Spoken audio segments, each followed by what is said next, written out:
Assalamualaikum warahmatullahi wabarakatuh. Bismillahirrahmanirrahim. Alhamdulillah rabbil alamin. Wassalatu wassalamu ala sayyidina Muhammad wa ala alihi wa ashabihi ajmain, amma ba'du.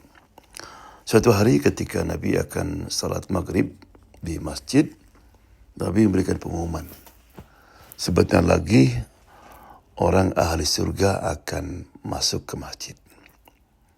Semua orang pandangannya ke pintu itu. Datanglah orang dari Ansor. Wajahnya masih basah dari wudhu. Berarti itu orang yang terakhir masuk masjid. Malam kedua dan ketiga Nabi memberikan pengumuman yang sama. Ya, orang yang sudah dijamin akan masuk surga akan datang sekarang. Rupanya Abdullah bin Amr bin As, dia penasaran. Ini orang kok hebat. Masih hidup sudah dapat jaminan surga. Maka habis salat diikuti dia ke rumahnya. Ketika mau masuk, Pak, boleh saya tinggal beberapa hari dengan Bapak? Karena saya ada masalah dengan ayah saya. Oh, silakan. Welcome katanya. Silakan. Udah. Ya, tentu jelas Abdullah malamnya bangun. Ya, tapi si orang yang sudah punya tiket ke surga tidur semalaman. Dia bangun menjelang subuh, salat 2 rakaat, kemudian ke masjid dia. Kata Abdullah, mungkin malam ini capek dia. Malam kedua, malam ketiga, Abdullah salat tahajud semalaman, itu orang tidak kelihatan. Bangun. Kaget dia. Ini Nabi salah apa? Akhirnya besoknya dia ketemu. Kalau Pak, saya minta maaf ya. Saya nggak ada masalah dengan ayah saya. Tapi saya mendengar Nabi 3 malam berturut-turut bahwa Bapak itu sudah punya tiket untuk ke surga. Jadi saya ingin tahu amalan spesial apa yang Bapak lakukan sehingga dijamin masuk surga.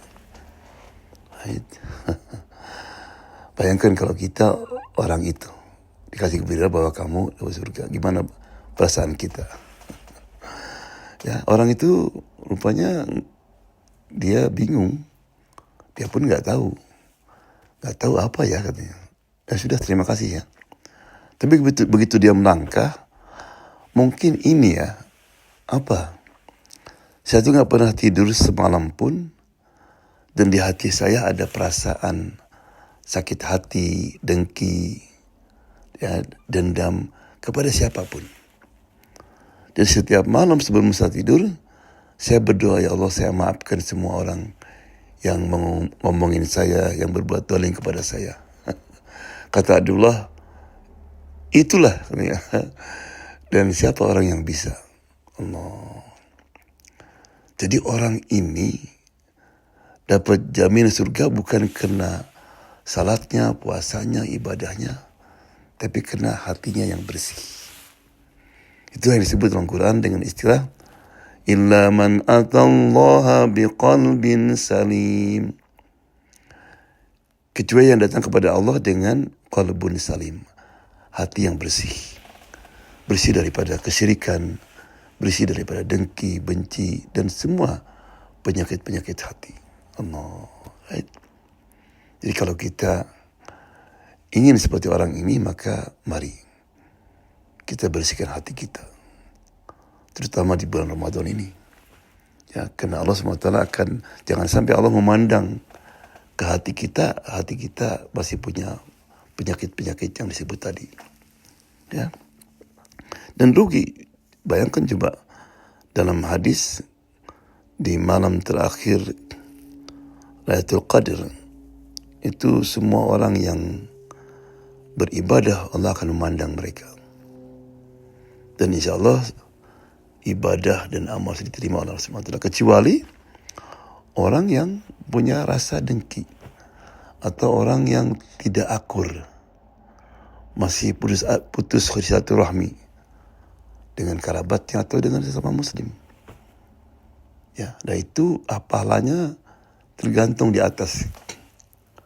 Kalau dia akur lagi, maka baru naik ke atas.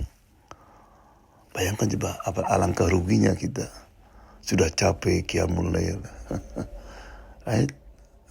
Makanya oleh karena itu, maka mari, kalau kita ada masalah dengan siapapun, kata Nabi, wa khairuhuma, the best, yang paling baik dan kedua, yang pertama kali ucapkan salam.